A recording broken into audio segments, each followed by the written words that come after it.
So let's talk about the Atlanta Falcons. Their story is just packed with these incredible highs and, man, some absolutely crushing lows. And it all boils down to this one single burning question that's been hanging over their heads for almost 60 years.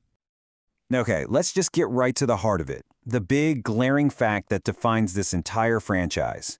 59 years, and the Atlanta Falcons have never won a championship. Think about that for a second. No other major professional sports team in America has gone this long without a title. None.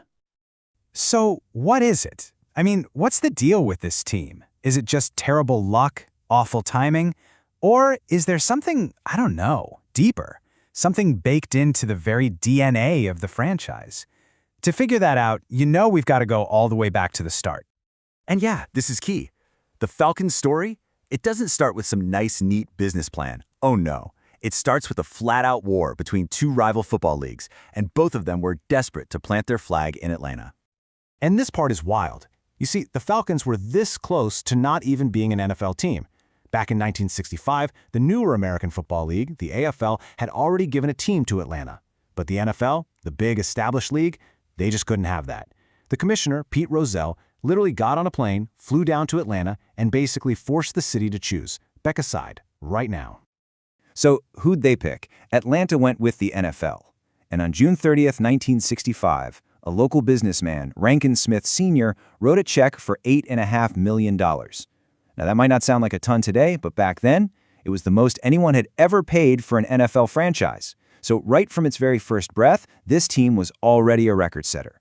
You'd think that was a sign of great things to come, right?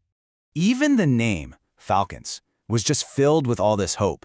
It actually came from a school teacher, Julia Elliott, who won a contest with this beautiful entry.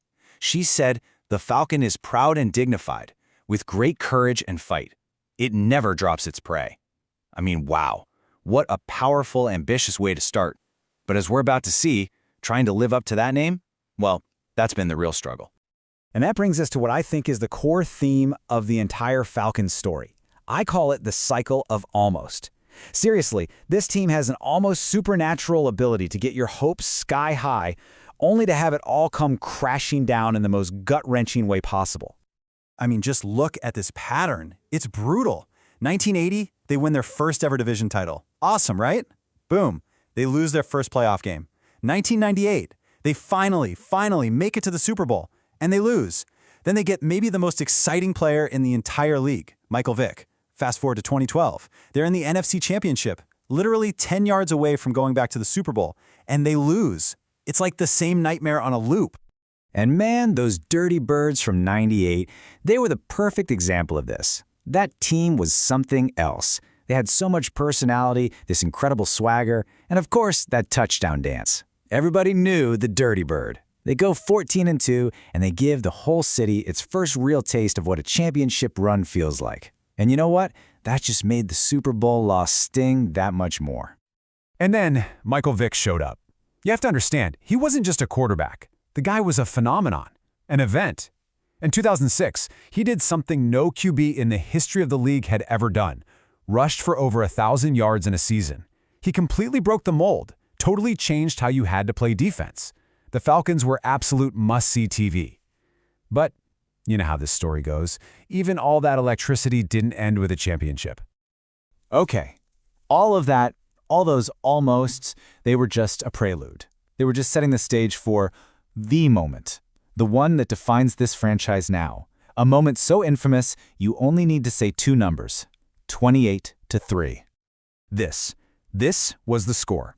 Late in the third quarter of Super Bowl 51, the Falcons weren't just winning, they were dominating Tom Brady and the New England Patriots. It was done. I mean, the game was over. The 50-year wait for a championship, it was about to end. The confetti was practically loaded in the cannons. Except it wasn't over. What happened next was, without a doubt, the single greatest, most catastrophic collapse in the history of the Super Bowl. The Patriots scored. Okay, then they scored again. It started as a trickle, then it became an avalanche. 25 unanswered points to tie the game and force the first ever overtime in Super Bowl history. And of course, the Patriots win the coin toss, get the ball, and they score. Game over, 34-28. The Falcons never even got a chance to touch the ball in overtime. It was the cruelest, most brutal almost in a franchise built on them. So, how do you even come back from a heartbreak that deep? A team's whole identity can get shaken to its core. And the Falcons' identity isn't just about the wins and the losses. It's also in how they look. And their look has changed right along with all the drama on the field. Yeah, you can really see the different eras just by looking at the uniforms. For a long time, it was all about those classic red helmets. That was the look for their early years. But then, in 1990, they made a switch. They went to these aggressive, all-black helmets, a much more intimidating look. And that's the look that really became famous with the Dirty Birds and later with Michael Vick. And then their most recent change in 2020, well, that was a really clear statement. They put ATL right there on the chest, front and center. It was a way of saying, we're not just the Falcons, we are Atlanta. They're doubling down on that connection to the city that's still waiting for them to bring home a title. And it's not just the uniforms. Their homes have evolved too. They started out sharing a stadium with the Braves baseball team. Then they moved into the iconic Georgia Dome. That's where they won that big '98 NFC Championship game. And now they're in this absolute palace, the state-of-the-art Mercedes-Benz Stadium. It just goes to show you, this is a franchise that has grown and invested a ton of money, even while that ultimate prize is still just out of reach. So, can the curse be broken? That's the big question. Where are they now? Ever since the trauma of 28-3, the whole franchise has been on this desperate search for a way forward, a way to finally break this cycle. And let me tell you, the years since that Super Bowl have been, well, turbulent. They did manage one more playoff run in 2017, but it fizzled out. And since then, it's basically been a revolving door of coaches. They got rid of their franchise quarterback, Matt Ryan. They've just been stuck, constantly looking for that one leader, like their current coach, Raheem Morris, who can finally get them over the hump. So here we are, right back where we started. For almost 60 years, the Falcon was meant to be proud, dignified, something that never drops its prey. Instead, it's become a symbol for the heartbreaking near miss, for almost. And that final question, it isn't really just about football, is it? It's about legacy. It's about whether a history defined by almost can ever truly be broken. What on earth is it going to take?